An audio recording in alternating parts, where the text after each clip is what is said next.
Rose Marie is a legend of show business with a career stretching over 80 years since her debut as herself in a Vitaphone musical short that appeared on the bill with the jazz singer, 1927, at its premiere in 1927. According to Rose Marie, when she approached Al Jolson at the Winter Garden Theater in New York on the night of the premiere that made movie history and told him, "You were wonderful, Mr. Jolson," his reply was, "Get away, you little brat." He didn't like kids, Rose Marie explained.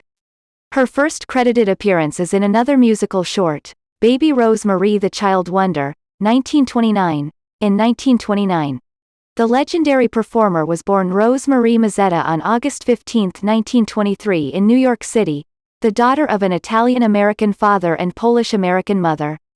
Blessed with a remarkable singing voice for a child that allowed her to belt out jazz songs in the coon shouter style of the 1920s, as exemplified by Sophie Tucker. She began performing when she was 3 years old as Baby Rose Marie. By the time she was 5, she had her own radio show on NBC, appearing after Amos and Andy, 1949, the most popular show in the country. Many people could not believe the voice they were hearing actually belonged to a child. Baby Rose Marie made many appearances in films in the 1930s, most famously in International House, 1933, a movie about television, the medium in which Rose Marie would win her everlasting fame. In addition to her film performances, Baby Rose Marie also appeared on records and performed in vaudeville as a headliner. One of the acts she appeared with was Edgar Bergen before his Charlie McCarthy ventriloquism act, when he was still a small-timer. A half-century later, when she appeared on Murphy Brown, 1988, she told star Candice Bergen, "I worked with your father in vaudeville when he was doing a doctor sketch." When Bergen replied that she couldn't have played the nurse in the act as she was too young, Rose Marie told her that she was the headliner and he was her opening act. She didn't care for that too much, Rose Marie remembered. She also appeared in vaudeville with Dick Powell, Rudy Vallee and Jimmy Durante, who mentored her. She also entertained at the White House 3 separate times at the request of 3 presidents. They were Calvin Coolidge, Herbert Hoover and Franklin D. Roosevelt.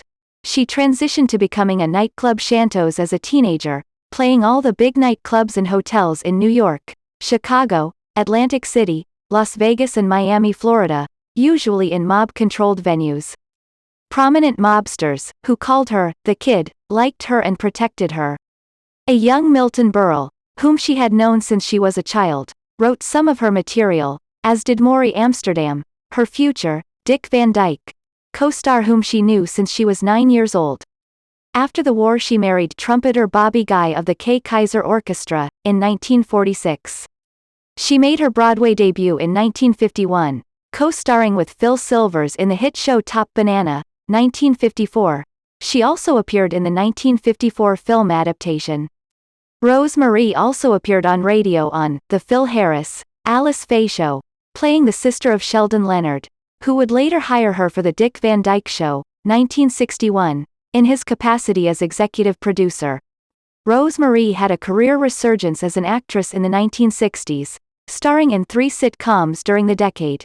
First, My Sister Eileen, 1960, in the 1960-1961 season. Second, as comedy writer, Sally Rogers, on The Dick Van Dyke Show, 1961, from 1961 to 1966, and on The Doris Day Show, 1968, from 1969 to 1971. She also appeared frequently on The Hollywood Squares, 1965. She was the center square at least once, and had a recurring role on Murphy Brown, 1988, and Wings, 1990.